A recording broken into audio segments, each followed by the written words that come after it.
రూపాయలు కట్టాను. కడితే నన్ను పుస్తకం 10,000 తీసుకొని పుస్తకం ఒకేసాను. ఒకేస్తే 10 రోజులు పోయిన తర్వాత వచ్చి అడిగితే అమ్మా నీకాడే ఉన్నది అన్నాడు. అయ్యో ఇక్కడే వదిలేసినాను అయ్యా 10,000 తీసుకొని ఇక్కడే వదిలేసానయ్యా, ఇంకా 2 నెలలు కట్టాలా, 2 నెలలు కడితే నాకు లచ్చ వస్తాయి అని అంతే. లేదమ్మా నీకాడే ఉన్నాయి, మీ ఇంట్లో చూసుకున్నాడు. ఇంకేం చేసేది, ఇంక నోరేళ్ళు పెట్టుకుపోను అంతే. అదే స్వామి. పుస్తకం నీ దగ్గర ఇవ్వలేదా? పుస్తకం వెళ్ళండి, ఇప్పుడు ఒగ్గేసానని చెప్తున్నాను స్వామి. పుస్తకం మర్చిపోయి వెళ్ళిపోయాను, ఇక్కడ వదిలేసాను. తీసుకోవడం 10,000 తీసుకున్నాను, తీసుకొని పుస్తకం మర్చిపోయి వెళ్ళిపోయాను. ఎంతకాలం అవుతుంది? 2 సంవత్సరాలు 3 సంవత్సరాలు అవుతున్నావా? మరి ఆ డబ్బులు ఇప్పటిదాకా నువ్వు తీసుకోలేగా? ఇవ్వలేదు, ఏమి ఇవ్వలేదు. పుస్తకం లేదు, నేను నాకతి ఇచ్చేది మీ పుస్తకం నువ్వు పట్టుకుపోనావు, పుస్తకం పడ్డా అన్నాడు. సిహెచ్ మల్లేశ్వరి, నాగార్జున సాగర్ పైలాన్లో ఉంటాం మేము. ఇక్కడ పైలాన్ పోస్ట్ ఆఫీస్లో నేను ఫిక్స్డ్ చేశాను. ఒకటి మే నెలలో 10 చేశా, 10 లక్షలు చేశాను మే నెలలో. పోయిన ఏప్రిల్ చేశా. ఒక 3 సంవత్సరాల కిందట 9 లక్షలు 8 లక్షలు చేశాను. అవి ఇప్పుడు 9 అయితే ఇందులోనే ఉన్నాయి. అవి 9. ఎస్పీలో 1,08,000 ఉన్నాయి, ఇప్పుడు 2,000 ఉన్నాయి అంటున్నారు. మొత్తం ఎన్ని లక్షలు? మొత్తం 20 లక్షలకి 2,000 ఉన్నాయి. 2,000 ఉన్నాయి. మరి వాళ్ళు ఏమంటున్నారు మేడం, ఇస్తామంటారా? సారు అవి స్టాంపు వేసినవి మేము మాదే బాధ్యతమ్మా ఇప్పిస్తామంటున్నారు. సేవింగ్ అకౌంట్, సేవింగ్ వేసి తీసేదానికి మేము పోయిన నెల 11 నెలలు వేస్తే 12 నెలల్లో తీసేసిండు, రాసిండు. అకౌంట్లో ఉన్నాయి డబ్బులు, అకౌంట్లో ఉన్నాయి కానీ చూస్తే ఇప్పుడు 12,000 ఉన్నాయని చెప్తుండు. 2,70,000 ఉన్నాయి అమౌంట్ తీసేసిండు. ఇక్కడికి వచ్చి ఇప్పుడు ఆడ అడిగితే ఎంక్వైరీ జరుగుతుంది అంటారు. వీళ్ళేమో హెడ్ ఆఫీస్ వెళ్ళమంటారు నల్గొండ. మాకు సంబంధం లేదు, హెడ్ ఆఫీస్ వాళ్ళు చూస్తారని చెప్తుండ్రు. రెస్పాన్స్ లేదు దేనికి. అది ఏదో ఒక నిర్ణయం తీసుకొని తొందరగా వచ్చే ఒక్కొక్కరు చనిపోతున్నారు. హార్ట్ అటాక్లు వచ్చి ఒకరు 5 లక్షలు, 10 లక్షలు, ఒకరు 20 లక్షలు అట్లా ఉన్నాయి ఒక్కొక్కరి. వీళ్ళందరూ బాధలతో కొంతమంది అడ్డం పడిపోతుండ్రు.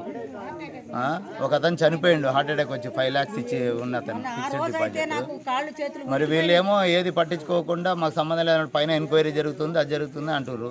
తొందరగా ఏదో తేల్చుకొని వచ్చి జనాలకి పరిష్కారం చేస్తే బాగుంటుందని మేము ఆలోచిస్తున్నాం. ఇంకా అందరం ఏదో ఒక నిర్ణయం తీసుకుందామని.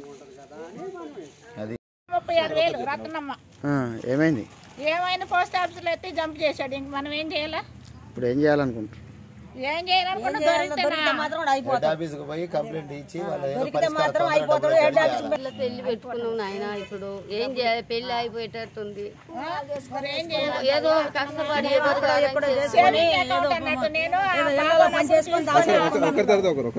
నేను బాగున్నప్పుడల్లా తీసుకొని వేసుకుంటా ఉంటాను. ఆ పిల్లలు కూడా నమ్మకుండా పోస్ట్ ఆఫీస్ నమ్మితే ఇలా ద్రోహం చేశారు. ఏంటిది? ఏం చేయాలి అసలు అర్థం కాదు. పెళ్లి పెట్టుకున్నాం ఎంతో. నేను కూడా ఇళ్లలో పని చేసుకొని 1,30,000 దాంట్లో పెట్టుకున్నాయా. నా కొడుకు కూడా చెప్పకుండా వేసుకుంటా తీసుకుంటా పోనీ ఎప్పుడైనా అవసరానికి వస్తేలే అని నేను అనుకున్నా. ఇట్లా జరుగుతుందని మాకేం తెలుసు? ఇప్పుడు ఏమంటారు మరి?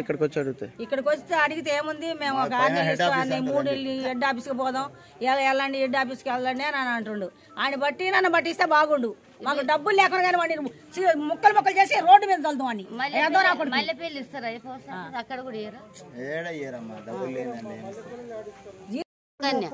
ఏమైంది? ఎందుకు పెళ్లి పెట్టుకున్నాం, పైసలు అందులో పోస్ట్ ఆఫీసులు ఉన్నాయి. మరి ఏమైంది? ఇప్పుడు వస్తే ఇప్పుడు తీసుకోవడానికి వచ్చిన తీసేసుకున్నాడు వాడు. ఎవరు? ఎంత పెళ్లి పెట్టుకుని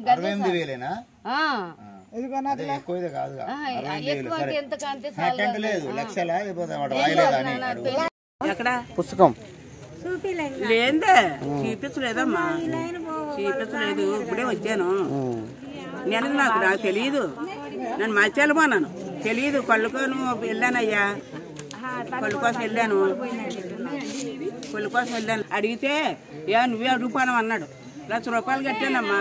1 నెల కడితే ఇంక నాకు 1,00,000 రూపాయలు వచ్చినాయి. మర్చిపోయాను, అదే చెప్దాం అనుకుంటున్నాను.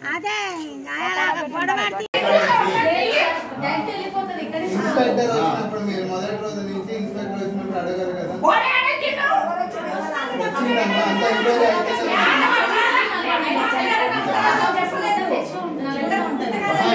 ఇక్కడ 8 కోట్ల సిస్టంలో ఉండాలి.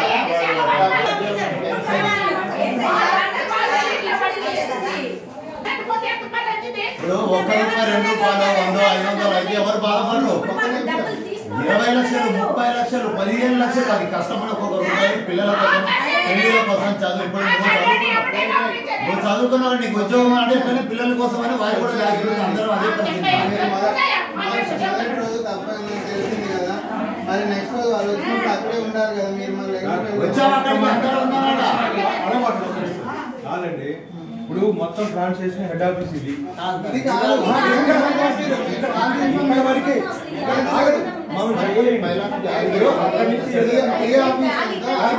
మరి ఇప్పుడు 15 రోజులు అయింది పోయి, కనీసం ఒక్కడు వచ్చి 15 రోజులు అయిపోయింది. మీ రోజు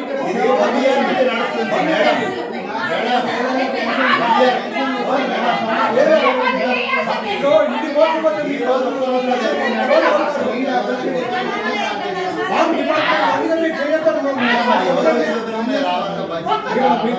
బయటకు వచ్చండి.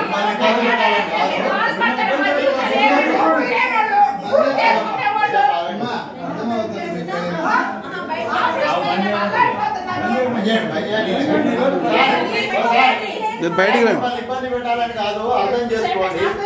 ఊళ్ళో పరిస్థితి డబ్బున్నాడు కదా, అంత గవర్నమెంట్కి దిక్కులేదంటే మామూలు పరిస్థితి ఏంటి? ఇప్పుడు ప్రైవేట్ బ్యాంకులో ఇది మాకు సంబంధం లేదని కాదు. ఒకసారి దేవరకొండలో మాట్లాడారు.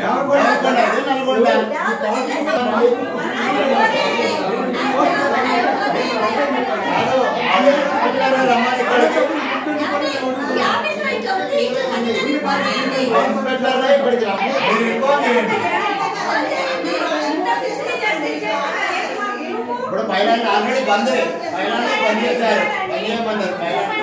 మీరు కూడా చెప్పండి. బుక్ ఉంది, ఈ నెంబర్ కొడితే దేశం మొత్తం మీద ఎక్కడ కొట్టినా ఈ నెంబర్. డబ్బులు పోయినందుకే కదా వచ్చేది. డబ్బులు ఉంటే ఎందుకు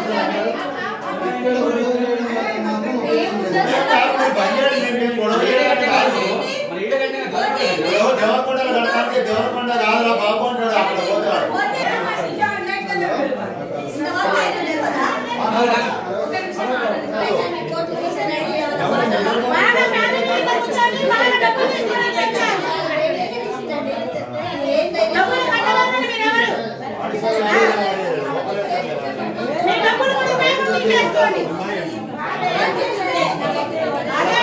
డబ్బులు